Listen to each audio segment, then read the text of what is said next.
जय हिंद दोस्तों, आपका स्वागत है पीके टॉप क्लासेज में। आज हम लोग एक मोस्ट इम्पोर्टेंट टॉपिक के बारे में, मोस्ट इम्पोर्टेंट चैप्टर के बारे में चर्चा करने वाले हैं। समझ में आया? चलिए, आज हम लोग पढ़ने वाले हैं आवर्त सारणी के बारे में, जो कि 9th class, 10th class, 11th class, 12th class, किसी भी क्लास में यह चैप्टर उपलब्ध है। मतलब कि पढ़ना जरूरी है, बहुत ज़रूरी है। और देखिए, कुछ लोग सोचते हैं कि ये चैप्टर बहुत हार्ड है, लेकिन ऐसा नहीं सोचना है। एकदम आराम से, एकदम प्यार से समझना है, मजा आएगा। चलिए, तो हम लोग देखते हैं आवर्त सारणी को। आवर्त सारणी,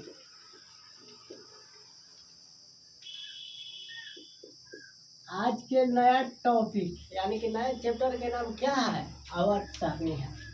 देखिए, सबसे पहले आवर्त सारणी के बारे में हमारे भारत के ही एक महर्षि कणाद बताए थे, लेकिन उनके बारे में ज़्यादा चर्चा नहीं किया गया है।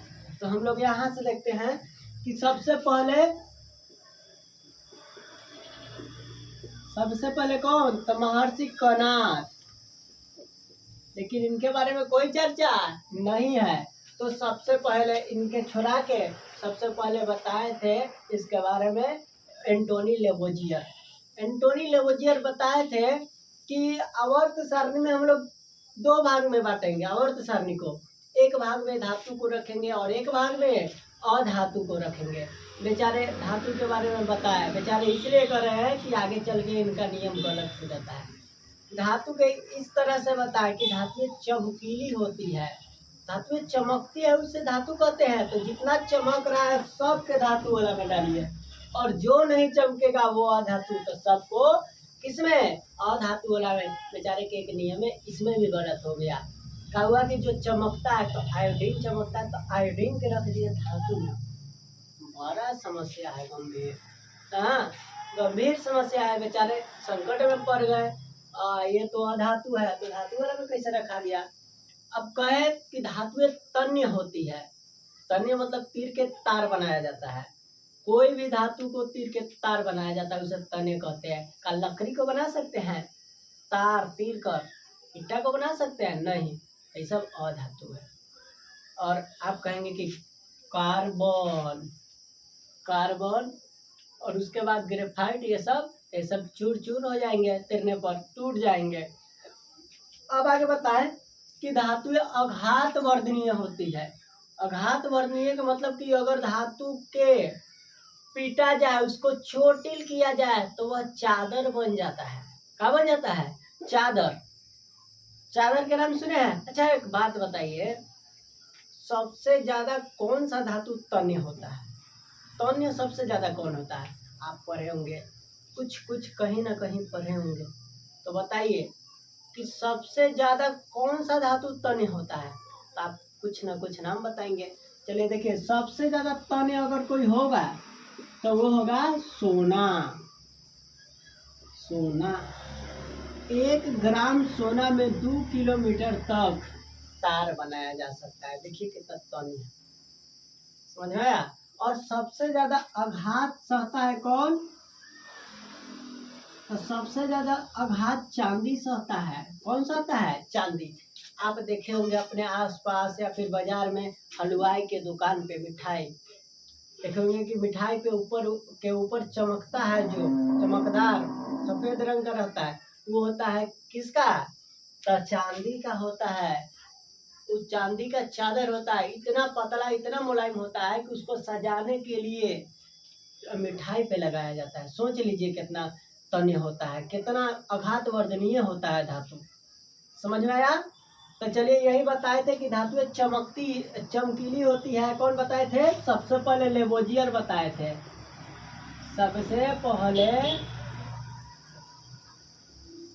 Lavoisier, Antoine Lavoisier.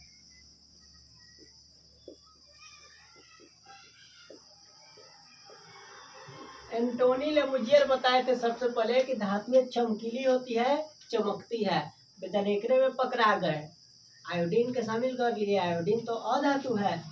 कहते हैं कि धातुएं तन्य होती है। तन्य का मतलब तीर के तार बनाया जा सकता है। और धातुएं अघात वर्तनीय होती है, जिसे चोटिल करने पर चादर का निर्माण हो जाता है। समझ में आ गया? तो बेचारे के ज्यादा समय तक ले नियम कामयाब नहीं रह पाया। अब इनके बाद 19वीं शताब्दी के आरंभ में एक वैज्ञानिक आते हैं, एक जर्मन वैज्ञानिक आते हैं जिनका नाम है डोब्रेनर।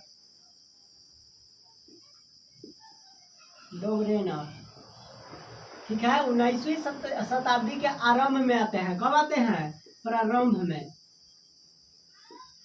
आते हैं। तो ये क्या करते हैं कि सभी तत्वों को, एक ही गुण वाले तत्वों को 3-3 करके सजाते हैं। 3-3 करके सजाते हैं। जैसे देखिए, कैल्शियम, स्ट्रांसियम और क्या, बेरियम, इसको सजा दिए एक साथ। अब उसके बाद देखिए, लिथियम,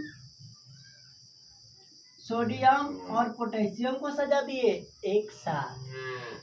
क्लोरीन, ब्रोमीन और आयोडीन के सजा दिए एक साथ। और सजा के कहें, इनका त्रिक नियम था, इम्पोर्टेंट बात है, समझिएगा। डोब्रेनर का कौन नियम? त्रिक नियम। कौन नियम? त्रिक नियम।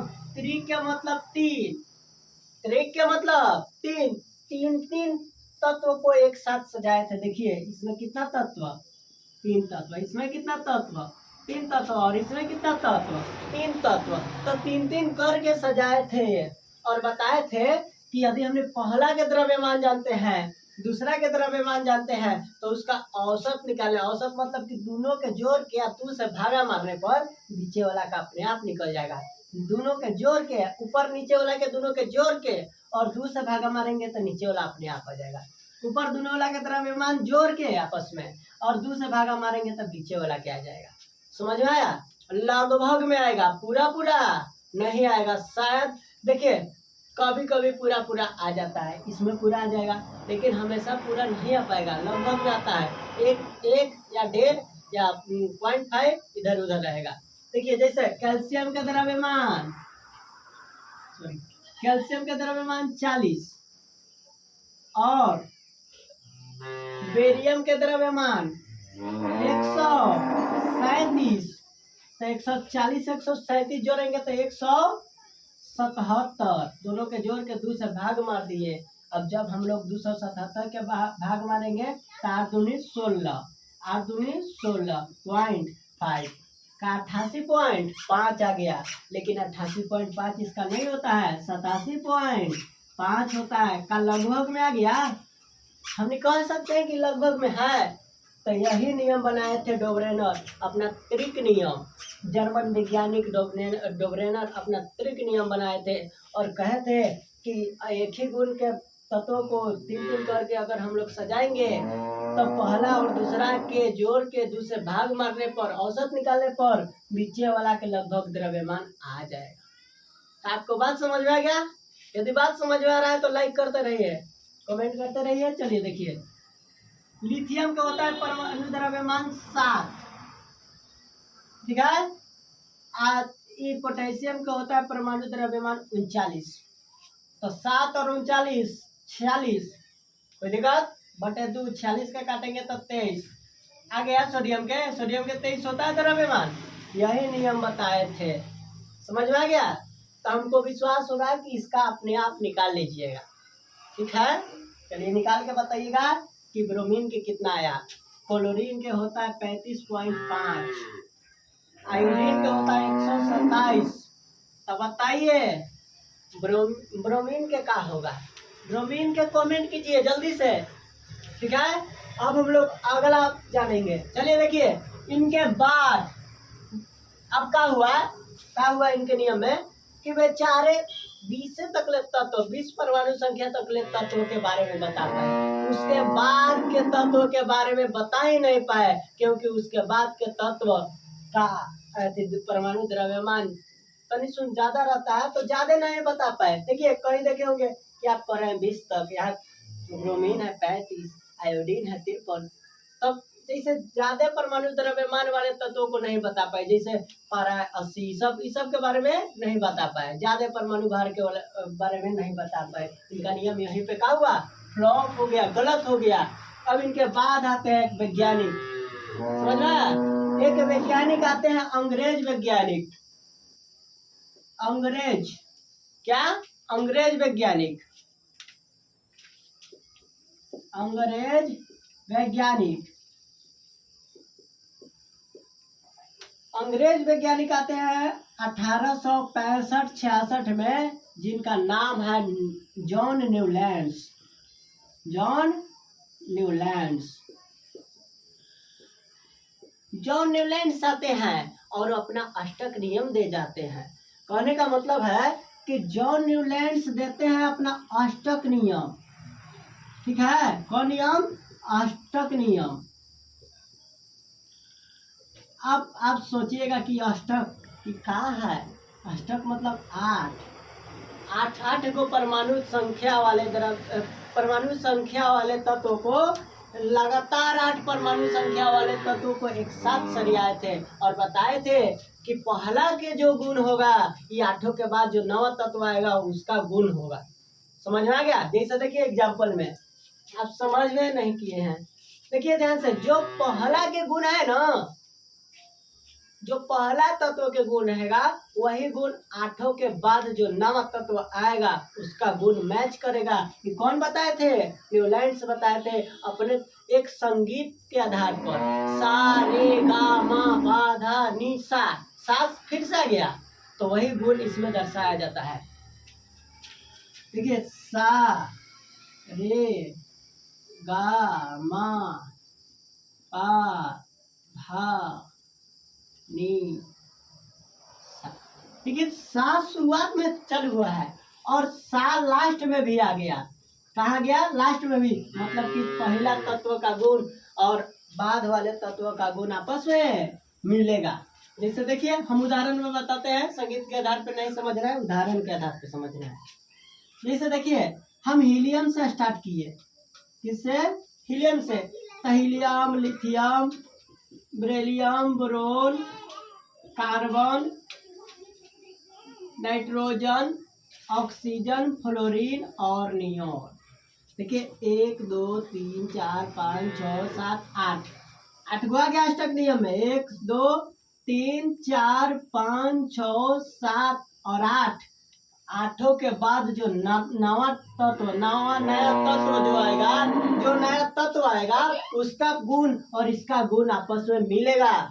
देखिए कैसे, तो हीलियम क्या है, तो हीलियम के परमाणु संख्या केवल 2, तो ये हो गया क्या, इसका अष्टक पूरा हो गया। अष्टक मतलब कि ये स्थायी ना हो गया, ये हो गया नोबेल गैस, अक्रिय गैस। क्या हो गया, अक्रिय।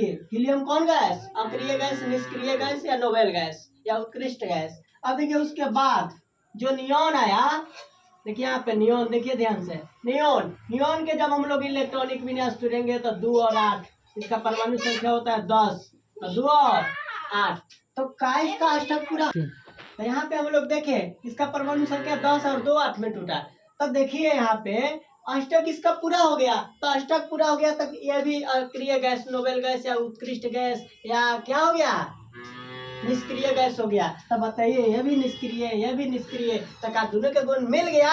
अब मिल गया तो क्या हो जाएगा, कहाँ कांड यहीं पे हो जाएगा दोस्तों, यहीं पे कांड होगा। देखिए इसका भी गुण, इसका भी गुण, तो इनका नियम सफल हो गया यहाँ।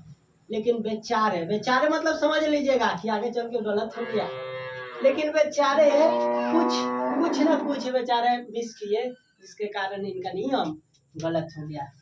यहाँ तक तो सही है। एक और उदाहरण ले लीजिए, जैसे लिथियम से चालू करें तो उसके आगे एक बढ़ाएंगे तो उसके आगे सोडियम आ जाएगा, सोडियम एन है, तो ये भी धातु, ये भी धातु, ये क्षार धातु है, इसको तुरेंगे तो 2 और 1, परमाणु संख्या लास्ट में 1 इलेक्ट्रॉन। अब इसको भी इलेक्ट्रॉनिक विन्यास तुरेंगे तो 2 8 1, लास्ट में 1 इलेक्ट्रॉन। ये भी धातु, ये भी धातु, ये भी 1 इलेक्ट्रॉन का त्याग करेगा और ये भी 1 इलेक्ट्रॉन का त्याग करेगा। तो इसका, इनका नियम यहाँ तक सफल रहा। अब देखिए क्या होता है कि इनका बेचारे और सारे के यही दुख कहिए चाहे कुछ कहिए, इनका दुख यही है कि 20 परमाणु की संख्या तकले तत्वों के बारे में बेचारे बताते हैं। देखिए डोबरेनर बताते हैं कहाँ तक, हल्का हल्का तत्व के। अब न्यूलैंड्स का बताते हैं 20 तकले तत्वों के इनका सफल पता है बेचारे के। 20 के पार जहाँ होता है 30-35 हो जाता है तो इनका नियम बेचारे के गलत हो जाता है। यही दुख भरी जिंदगी का कहानी है इनका दोस्तों, समझ में आया। तो इनके बाद अब हम लोग चलेंगे तो किन के बारे में, तो अब चलेंगे हम लोग मेंडलीव के बारे में, रशियन वैज्ञानिक मेंडलीव। समझ में आया। देखिए रशियन के नाम पे ढेर लोग क्या कहते हैं कि हंसते हैं, तो हंसना नहीं है। देखिए जैसे इंडिया के नागरिक को इंडियन कहते हैं, अमेरिका के नागरिक को अमेरिकन कहते हैं, चीन के नागरिक को चाइनीज कहते हैं, इसी प्रकार रूस के नागरिक को रशियन कहते हैं। तो इसमें शर्म की बात नहीं है, समझने की बात है, समझिए ध्यान से, ठीक है। चलिए अब इनके मिटा देते हैं।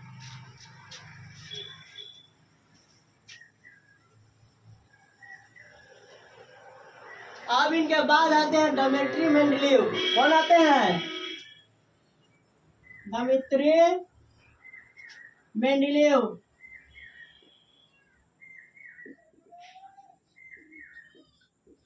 देखिए सबसे पहले एक बात हम बताते हैं, मेंडलीव एक बहुत ही अच्छा पढ़े लिखे में तेज लड़का थे। उनका शादी ब्याह हुआ, माता इतना प्रोत्साहित किए ना कि सेंट पीटर्सबर्ग विश्वविद्यालय में इनका दाखिला हुआ, एडमिशन हुआ। ये रूसी वैज्ञानिक है। कौन वैज्ञानिक, रूसी वैज्ञानिक। 1889 ईस्वी में ये खोज वाला एरिया में हिल गए। जब देखे न्यूलैंड्स को यहाँ तक बेचारे पहुंचल हैं तो उनका से इतना प्रोत्साहित हुए, इतना उत्साहित हुए कि बेचारे खोज वाला एरिया में छोड़ दिए और जो प्रोफेसर के पद पर थे, अध्यापक के पद पर थे, वो पद के त्याग कर दिए और कहे कि नहीं अब हम इसमें नहीं रहेंगे। अब समझिए एक बात, आपको बिहार पुलिस की नौकरी मिल जाए, आप पढ़ने में बहुत अच्छा खासा है, आप तैयारी कर लिए दरोगा के निकालिए, तक आप दरोगा में नहीं जाइएगा, चल जाइएगा, क्योंकि आप निकाल लिए बिहार पुलिस के। बिहार पुलिस से ज़्यादा सैलरी, उससे ज़्यादा वैल्यू, आप उससे ज़्यादा सम्मान, उससे ज़्यादा अच्छा नौकरी है दरोगा। अब दरोगा से उससे भी आगे गए। तो उसी तरह है, ये त्याग कर दिया अध्यापक पद को और क्या खोज के एरिया में हिल गए। और खोज के एरिया में हिले तो सबसे पहले ध्यान से समझिएगा, टर्निंग पॉइंट, सबसे पहले आवर्त सारणी को सजाए थे। कोई नहीं सजाए, लेकिन ये सजाए थे आवर्त सारणी के रूप में। समझ में आ गया, आवर्त सारणी के रूप में सजाए थे, और वो भी द्रव्यमान संख्या के आधार पर। किसके आधार पर, द्रव्यमान संख्या के आधार पर। तो पूछा जाएगा कि पहला वैज्ञानिक वह कौन है जो तत्वों को द्रव्यमान संख्या के आधार पर सजाए। तो क्या मारिएगा ऑप्शन में, ऑप्शन में रहेगा मेंडलीव। तो खटाक से मार दीजिएगा डिमित्री मेंडलीव। समझ में आ गया। चलिए देखिए, तो द्रव्यमान संख्या के आधार पर सजाए, और यही सबसे पहले बताए थे कि जो आवर्त सारणी में क्षैतिज कतारें रहेंगे उसे आवर्त कहेंगे। क्या कहेंगे, आवर्त। और जो ऊर्ध्वाधर स्तंभ रहेंगे उसे वर्ग कहते हैं। समझ में आया। ये बेचारे इतना पढ़े लिखे में तेज थे, इतना महान थे दोस्तों, कि बेचारे अपने आवर्त सारणी बनाए थे तो वर्ग में भी उपवर्ग में बांटे थे कि इसको इसमें रखेंगे, इसको इसमें रखेंगे, और बीच बीच में कुछ इनका खाली स्थान था। खाली स्थान इसलिए छोड़े। देखिए तो यही बताए थे कि आवर्त सारणी में जो क्षैतिज कतारें रहते हैं, क्षैतिज मतलब परा हुआ लाइन, जो चिन्ह स्केल की तरह इधर ऐसे पारा रहता है उसे आवर्त कहते हैं, और जो ऐसे पारा हुआ रहता है स्तंभ की तरह, दीवार की तरह, उसे क्या कहते हैं, उसे वर्ग कहते हैं। देखिए इनके समय में 63 तत्व का खोज हो चुका था। 1871 की बात है कि इनके समय में 63 तत्वों का खोज हो चुका था, और अपने आवर्त सारणी में क्या किए थे, तो खाली स्थान को छोड़े थे, और ये भविष्यवाणी किए थे कि आगे आने वाले समय में उन तत्वों का खोज हो पाएगा, हो जाएगा और होगा। समझ में आ गया। तो आगे चलकर इन तत्वों का खोज हुआ भी, तो इनका भविष्यवाणी क्या हुआ, सत्य हुआ। चलिए देखिए ध्यान से, मेंडलीव ऐसा वैज्ञानिक थे, मेंडलीव जो इतना मेहनत किए थे इस क्षेत्र में कि इनके पहले ना कोई पीरियोडिक टेबल बनाया ना बाद में बनाया गया, बाद में केवल परमाणु संख्या के आधार पर सजाया गया। ये और बताइए उन्हीं को सजाया हुआ, उन्हीं के आधार पर सजाया गया, ना वर्ग आवर्त सब सेम रखा गया। अभी नहीं कि उसका संख्या सेम 7 गो 18 गो, ऐसे नहीं, वर्ग भी बनाया गया, आवर्त भी बनाया गया, इनके आधार पर सजाया गया। चलिए देखिए, हम लोग मेंडेलीव के बारे में पढ़ लिए, डोबरेनर के बारे में पढ़ लिए, न्यूलैंड्स के बारे में पढ़ लिए और लेवोजियर के बारे में पढ़ लिए।